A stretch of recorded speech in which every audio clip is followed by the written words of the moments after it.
All right, welcome back to another episode of The Plot Twist. I'm your host, Twisted Miyake-Mugler, and this is my gay mother. She's actually going to be my second host for the podcast, my second guest host for the Plot Twist. And the reason why I have her here, I guess you'll understand in a second. Is it okay if I even call you her? That's how dare I misgender you on... How dare I misgender you in this podcast? My kids all call me... We disrespect you so much. It's okay. I am so sorry. Someone has to, right? But no, I'm fine with my son calling me she. You all can call me he and TKO. Okay, and for the rest of this plot twist, I will also address you as he and TKO, just so that I can be like easier for everybody to understand and to go along with. But basically, we're just gonna continue the conversation of last week where we were talking about my relationship and my perspective on, I guess, quote unquote, non-traditional relationships, and just move that conversation into talking about what relationships look like in 2020. Both of us have both been in, like I said, long-term relationships with different people. Obviously. And we can give... No, not different people from each other. I mean, like more than one person individually. Okay, got it. Because that was a key. What? So yes, we've been graduate that. Yeah. But yeah, so we've both been in long-term relationships, and I feel like we both have perspective, and they're very different. Even Definitely. though, yeah, and I just leave that there. So the first thing I actually wanted to do before we even get the conversation started would be to actually listen to something that we filmed at the last episode. And I actually want to hear your opinion on this, because this is kind of what led us into the conversation of monogamy versus non-monogamy, or like I said, non-traditional relationships. Right? That's actually how I'm going to... Right, non-traditional relationships. Okay, yeah. All about learning today. It's okay to learn, you know? Especially from your mother. Especially from your... I didn't say it, I thought it. Out loud. So, yeah, I want us to listen to that conversation because it's going to segue into what we're going to talk about today. Cool. And I think it's queued up. I just need... My experience is not one person I've ever met or spoke to or dated or courted that can ever talk to me about opening shit up, because you don't have the money to open shit up. You are a freaky bum. There's a difference. Not a freaky bum. A freaky bum. A freaky bum. Don't make Tasha come on, y'all, and talk about freaky bum, baby. We're not about to play about no freaky bum is an epidemic. No, when it comes to relationships being open, for you to come to me as my man and tell me you want to open up our relationship, you have to have money for mining. Right. The problem is now is that because so much women are willing to open their relationships to keep a man. They're not opening it because and the guy is the man still goes and cheats on you, girl. Exactly. Bitch, open your legs for that. The problem is you're opening up your relationship for men who don't provide, so it feels like a chore. You get what I'm saying? You're in a relationship with a man who doesn't provide. Or a sacrifice. That is the chore. That is the chore. If you're willing to open up your relationship and you're with somebody who you're secure with, it's not the same thing. If you're doing it by force, my man's not gonna stay with me unless I give him a threesome. Right. It's never gonna work, honey. He's still gonna fuck on you. He's still gonna fuck on you. If your man First of all, this is intense. If your broke man is telling you, I'm so hungry for more. I'm so hungry for more. But I don't even have a job. I don't even have a job. A broke nigga cannot tell you he's hungry for more booty or more pussy or whatever, because he's broke, period. He's hungry every day. I don't even know why we're talking about niggas. Okay, I'm tired of this rib steak. I want a filet mignon. Okay, so that's what's gonna happen. And if he's giving you that rib steak every night, girl, and he want a filet mignon, you gonna get that motherfucking filet mignon and make it medium rare like a real motherfucking bitch. Okay, but that's only for men who provide. And they can afford having multiple partners, because you can provide for this home, you can satisfy this home. If I get you pregnant, it's not an issue because you're taken care of. And I can also afford to keep you happy. I can also divide my time. I can leave you in the still of the night because you are taken care of. Right. And go off to this bed. Right. I can afford to keep everyone happy. That's a situation where it's multiple relationships. We're not talking about money. Right. What if it's a situation where it's just sexual? sex? Right, yeah. Yes, because I'm not talking about monogamous. Okay, wait, no, I have a question. If it's just sex and that's it, then and everyone's on the same page, then why? If we can't afford it, why are we having sex with them? Almost every person that I know that has these kind of relationships end up cheating. If it's so open, why is there still fuck ups? It's supposed to avoid that, but it doesn't because something is right. You could pause it right there. Perfect ending. Key. Shout out to the editing team. They're amazing. They're so dope. Wow. Shout out Crown Me TV. Wagwan. Okay. But yes, so that was actually like, I live for that whole section of conversation there because I feel like there's trauma. There's trauma. It's honest, first of all, though, right? And that's the one thing I love, and I feel is the most important. Can we say it's real? To have, yes, but that's what honest means. But that's what I mean by real. That's why I was like, can we say real? Because I don't. It's real, right? Okay, it's real, and like, people, and that's. But to me, it's like, if that's their truth, it's a real truth, right? It's honest. It's not just like, they're not just saying, this is my truth. Yeah, okay. They're not just saying that, right? Okay. I think they actually believe that. I love that they believe that. And it's not just them too. I actually feel this is common. I love that people believe that. I feel like this could be a discussion for today. I have to start at the very basic place. If you're with a nigga who, can I say nigga? I already said it. If you're with a nigga who is broke before he asks for anything, I think the problem starts there. That's the first thing. So whether he's freaky, whether he wants more or less, if he's broke with nothing, why are you there? Like, is he gonna get rich with you? Like, are you going to make him rich? Like, are you his good luck charm? I don't understand. So I think like that's the first place. But a lot of people do feel like they can, bring somebody up. So because they want projects, not relationships. Come touche. On. I love me a good project. Love them. He can tell you. But you don't date them. I don't date. I can tell you that you don't date your projects. Yes. I don't even look at them sexually, just in case. Because why would I want a project? I'm fixing them up. You want to be the fixer upper? Oh my god. So that's the first thing for me. Like, why that mentality in itself is problematic. Like, you don't want a broke nigga to have anything, but he has you already. So what is he losing if you give him the threesome? Like, right, it isn't even a sacrifice. The likelihood of the chances are that you're with them because of good sex. If they're already a bum, so why not turn up the sex even more? Right? I mean, if that's kind of what brought you there, that's the logic to me, because they're not living with you. Good Jesus Christ! You're not living with them. They're not giving you any money. They're not taking care of you in any kind of way, other than sexually. So why wouldn't we just have the sex? Like, let's just do it and bump it up, or just say that you are uncomfortable with doing it because you are catching feelings, and that's okay too. With the bum. That you're with, because it's your bum. Your dirty bum? No, freaky bum. It's your freaky bum. You're the freaky, they're the bum. There you have it. It has to be that. And this is not me reading anybody who's into freaky bums. I support you. I love you all. I'm obviously not going to date you, because why would I do that? So yeah, that's the first thing. Second thing is, I do agree with the idea that any person in a relationship, he who can afford it can get it. And that isn't just a monetary thing. Because relationships there's a lot of transactions, of spending, that like emotional, like physical, like there's a lot of spending that happens in relationships. Yes. Even the ones that are not relationships, there's a lot of spending that happens. I prefer those ones where they spend a lot of money on you, but we're not talking about that right now. If you're in a relationship, then it's not like a reciprocity type thing, because one person, no shade, hopefully will have more all the time.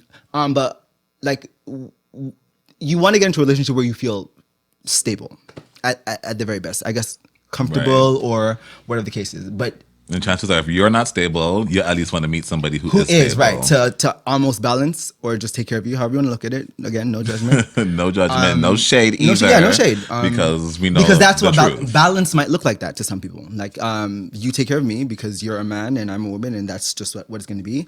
I'll hopefully take care of the home, because not everyone knows how to cook, clean, and all those things. But we're not talking about that. Funny, you're talking about man and woman. Indeed. And I actually wanted to talk about, like, even the equation of, like, do we still think that gay relationships do follow that model of heterosexual, I guess. Heteronormative. Yes, thank you. Yeah. Heteronormative norms. So yes and no.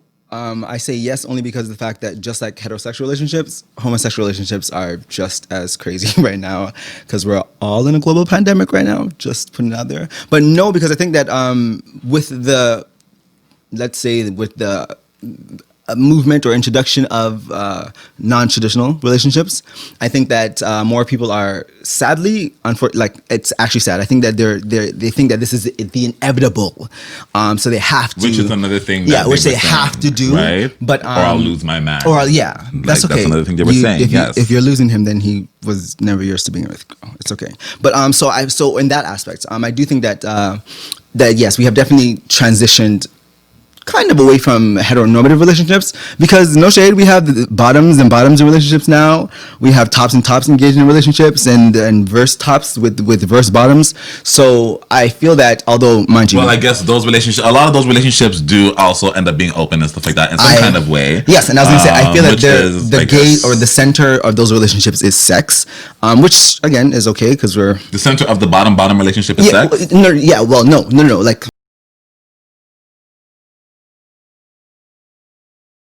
So you were saying that you think yes, sex is the center. Sex is sorry, I meant to say sex is no longer the center of many relationships these days. I think because bottoms are with bottoms and tops are with tops. I'm not gonna I'm not gonna outright say that I think that we're just together for companionship now, which is fucking awesome. But I do think that we're again stretching our boundaries of comfort and shame, essentially, because why are you with another bottom, you know what I mean? Like girl, yeah, back in my day, yeah, it was never a thing. Whoa, Miss Honey. So yeah, they're finding tops, I was going through relationships with tops. Yeah, because one is or one's always bottom in. But like so I think that to touch on the heteronormative, like I think we're definitely stretching our minds in terms of homosexual, in terms of LGBTQZ stuff.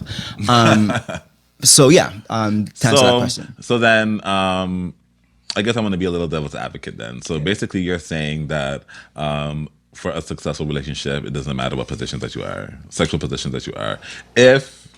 What would be the conditions of that? I would assume that, of course, if you're coming in with honesty, Perfect. like a whole realness aspect. I mean, not realness. I understand what you mean. Okay, Yeah.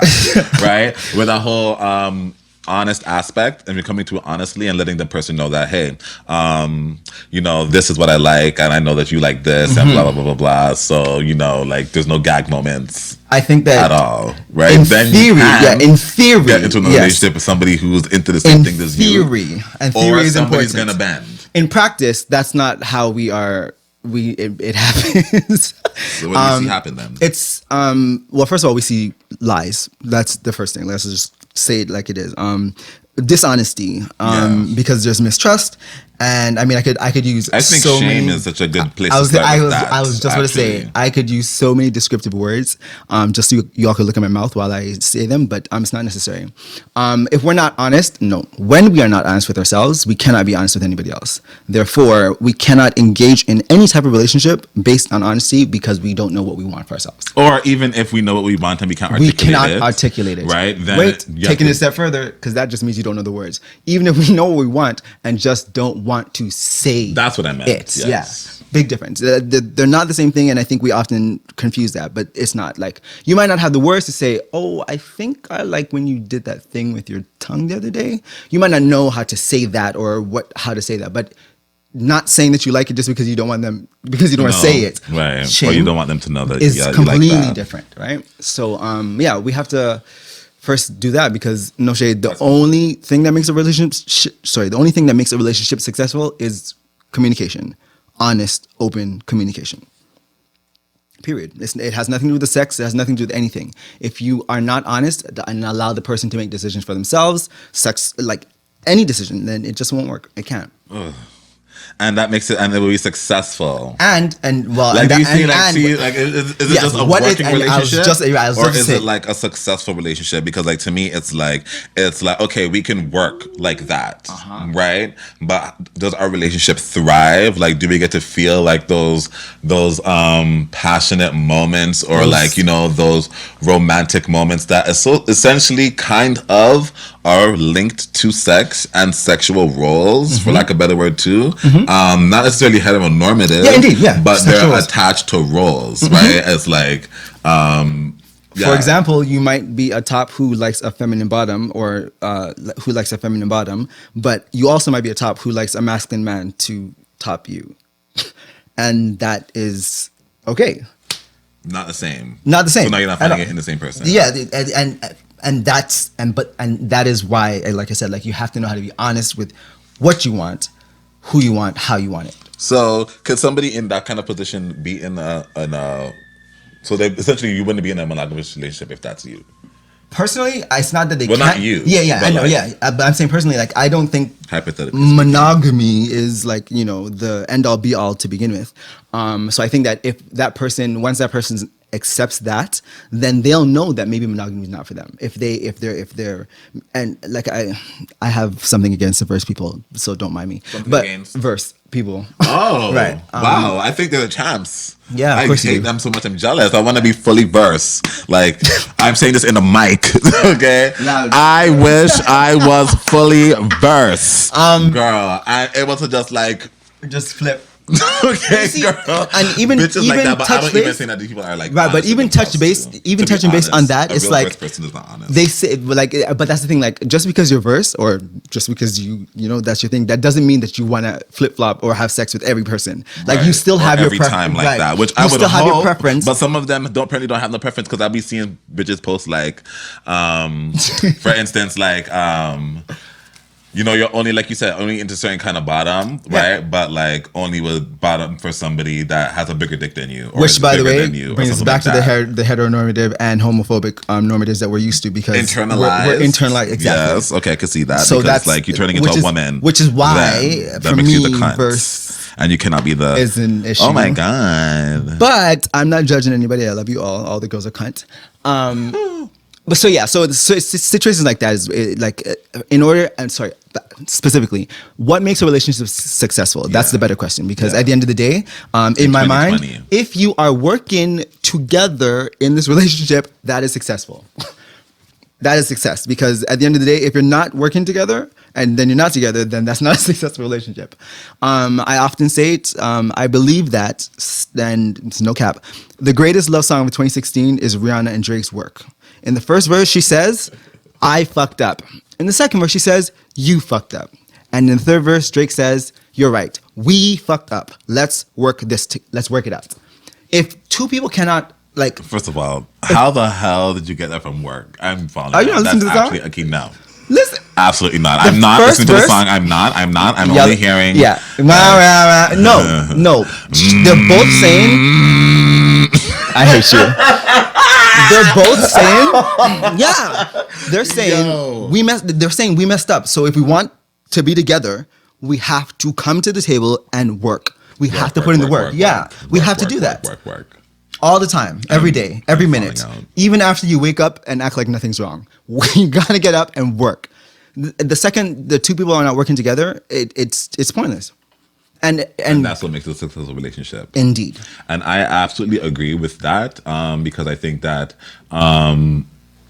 as soon as the effort dies in a relationship, it is done, right? And that is it's like, and that's such a hard thing to say. Yeah, because like when you realize that the effort is done, like there's no more effort in making it work, and it's like the other person's depressed for 4 years and not talking to the world and has picked up a drug habit and an alcohol habit, and you don't see them in public and you only see them at night at the drug house, you know, things like that. That's neither here nor there, I'm just saying. Yeah, that shit happens though, and it's like it's rough, and it becomes a little bit depressing. It does sometimes, because like it's almost like it didn't have to get there a lot of times, I feel, because essentially you can just continue to fight, especially if it's not something new. Right. Like if it's something new. Mind you, no cap, if I argue with you about something one time, I promise you I'll never argue with you about it again. Are you dumb? And I don't mean like street, are you dumb? No, I mean, like, are you actually stupid? You didn't understand the first time that I'm not talking about this anymore?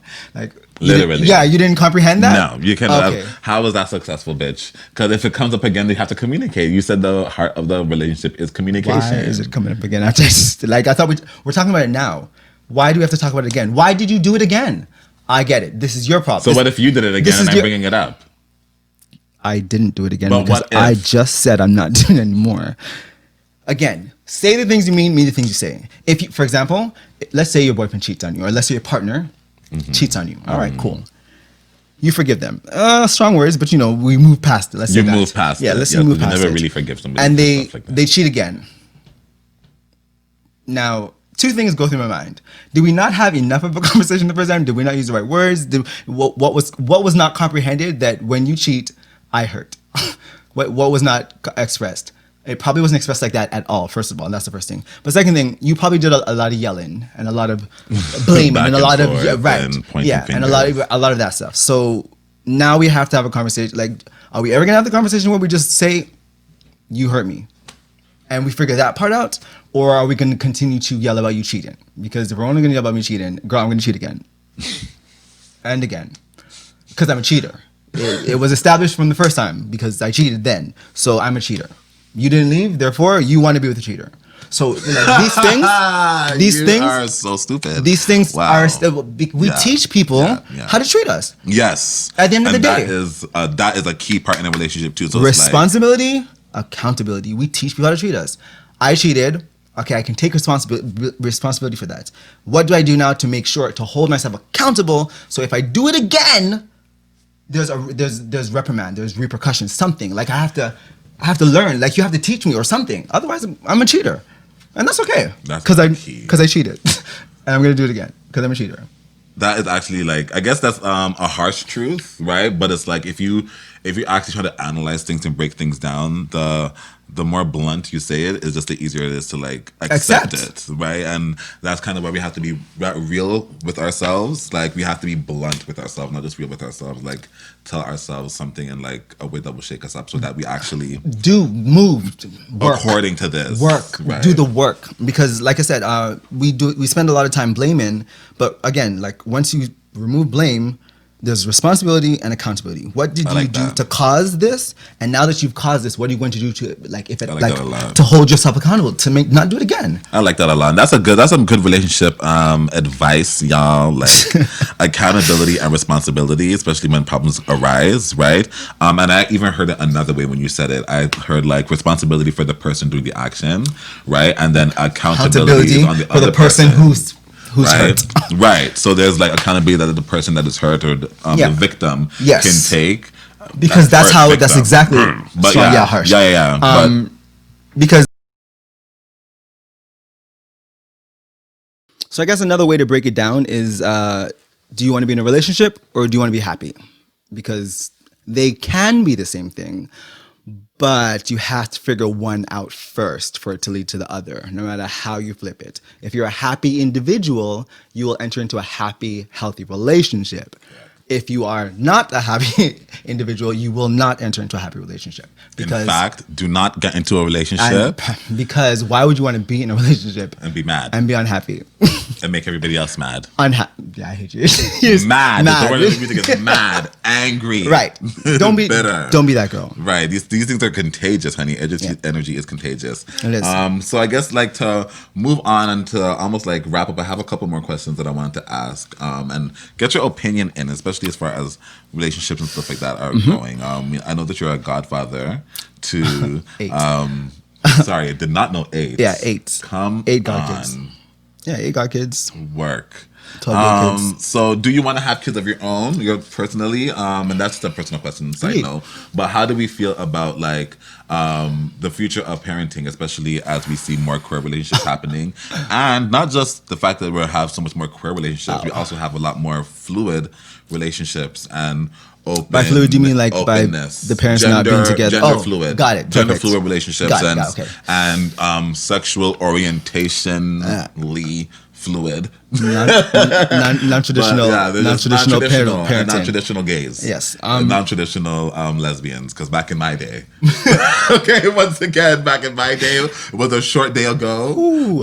Back in my day, the girl kept that in the house. Okay, we didn't know about those things. Know about those things. Yeah. Okay, well, do I want kids? Yes. Yeah. Yes, I do. I do want kids. Even if I don't want to say settle because it's not like the worst in the world, but even if I have to like adopt, I do think that there's space and room in this universe for my own seed. Ray. Also, I'm a Jamaican man, so they don't know. It's sort of like embedded in me for some reason. Read somebody. But as for the parents or the state of parenting, I just the only thing I know for sure is that the children are the future, so we have to teach them well and let them lead the way. Whitney does it again. There's no big language. No big language here. The thing is, it sounds like Whitney makes it sound easy because it really is. But it's not easy until you realize that the greatest love of all is inside of you. So again, you have to know who you are, know what you can do, accept your limits, accept your boundaries. Like, just be honest with yourself, as I was saying before, so that you can, again, give love and let them figure it out. And do you think it's going to be challenging to be a queer parent in the future? Or like, do you think it's challenging now? I think what's challenging now, I'm not a queer parent, so, well, I mean, I am, but like, I think what's challenging most now is the fact that we're still in that place and space where we don't want to be out queer parents. Out. And I don't mean like out of the closet, but I mean like out, like be the ones that are at the PTA meetings. Right. What is the PTA meeting? I don't know, but I'm gonna go. Maybe not me, but somebody. But like there's no representation essentially, or not enough representation. Let me not say no representation. And I think that like that will help at least the parents. I don't know if it will help the children though. No shade. Right. The kids will help. The kids will probably get beat up. We don't know. We don't know. We don't. But we were kids a long time ago, honey. I didn't get beat up, so. Okay. so I don't know. But and I would hate for your child to get beat up too. So don't think that's what I'm saying. But yeah. But I did my balancing that's my thought. In school to make sure that I didn't get beat up. I was always going to be a tough bitch. So even when I was on the dance team, I was on the football team at the same time, keeping up the. I acted, I danced, I sang, I played the drums, I played the piano, I was in theater, I was that boy. Yeah. That queen. Okay, so I think I only have one more question for you, and I got to find it. And this is actually a light question. My brain hurts. It's a light question, and this can take us out. All right. What are your feelings about like the holidays and dating, and you know, like cuddle buddies? You know, keeping us warm through the winter. You know. People doing that flip flop, whip flop, whatever. Like I guess that could even go back to communication, right? If you're with somebody that is cool with that and that's your arrangement, then I love that word. I love that word, arrangement. Yeah, we can't say nothing. We cannot say anything about that because that's how you guys do I think that thing, right? But yeah, what is a cuddle buddy? Like, I don't. Okay. Ooh, okay, so I hate the fact that you're. Cuddle buddy? Of course. How are you gonna? People look for cuddle buddies. How are you gonna cuddle with people if you don't look for them? They're not gonna grow in your bed. Maybe it's like a bed bug. Like, what's wrong with you? So here's the thing. I don't have feelings about many things because, like, why? But I do think that because the holidays, particularly Christmas, in Canada, because cold, it's lonely and it's like cold, and it's like. Lonely and your bed's empty, so why the hell not fill it up with like multiple people for all we care, for all that matters? Like, just don't be alone at Christmas. It's not good for your mental health because they really, really pour on Christmas like so heavy, like family and gifts and all these things that don't matter at the end of the day, especially if you can't afford it. No shade. So like, let it go. Just find one little Yeah, because Christmas is like a capitalist holiday. Really and truly, it's not really even like about The only anything guys, but the only spending. holiday that exists is your birthday. Just remember that, okay? It's the only real one. And you're the proof of that, just so we're clear. But yeah, a cuddle buddy. I live for that. A cuddle That's buddy. cute. I say, why the hell not? Do you want to be alone? You remember the what we were talking about? What is a cuddle buddy? First of all, Well, just somebody to fill in your bed. hopefully it's just someone who you cuddle with. If it's not, then you're not a cuddle buddy. Pause it. If you have more than cuddling, first of all, make it consensual. But the title doesn't have to change just because you do more. I mean, that's your arrangement. God, why can't we just like label If you're having things- sex, why can't we label things by the action? Like I'm tired of straight people. Okay, I'm sorry, I'm tired of gay people telling me they're straight. Oh. Because they identify as that. Why can't we label it with the action? We can. Nothing Are is you wrong with putting that. penis in bum? You are a gay. Oh, you know what? Period. I don't agree. I don't even. But I believe it. Basically It is the ministry. It is the ministry that I believe, but I don't. It is the ministry that I believe, not my testimony, From the but old the ministry school. that I believe. Yes. From the old school. Yeah. So from that aspect, yes. I'm not But ignorant. just because we're having sex, it doesn't mean that we're more than a cuddle buddy. That could just be it. For example, you know how people say they get into situationships? No. You don't get into a situationship. You have to have a companion or a partner in order to have a situationship, right? So a cuddle buddy is like, it's the thing, but it isn't like the thing. I'm sorry, girl. I just don't know that life. I'm not a cuddler. I've never cuddled.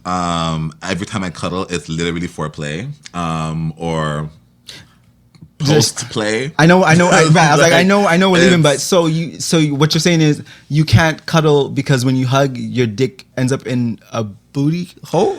Oh my God, am I a predator? Well, this is what I'm saying. Oh my God. I'm trying to understand. First of Like, all, what? no, I cannot hug in my bed like right. that. Because I don't think that's where you should hug. Maybe you should hug standing. Oh my God. And Wow. it's not cuddling if you're standing up. Like, And the next time on the plot cuddling- twist, we're going to talk about affection, love, and affection. Oh girl, he got none. Like, Twisted, whoa. no, Twisted. Twisted is so not affectionate like that, right? Because he puts love into people, right? So like, it really like show affection sometimes. My son. Wow. But Right. but I love and I love hard and stuff like that. But like I guess it's just a good side of vulnerability to have a cuddle buddy. Indeed. And that is just what I guess that is what I'm most uncomfortable with. Being- is being vulnerable. Ladies and gentlemen, the plot twist. Oh my God. That That's right how we ended there. it last time. That right there. That's how we ended it last is the time. truth. And that's how we're going to end it this time. That is the truth. plot twist. The end. Amen.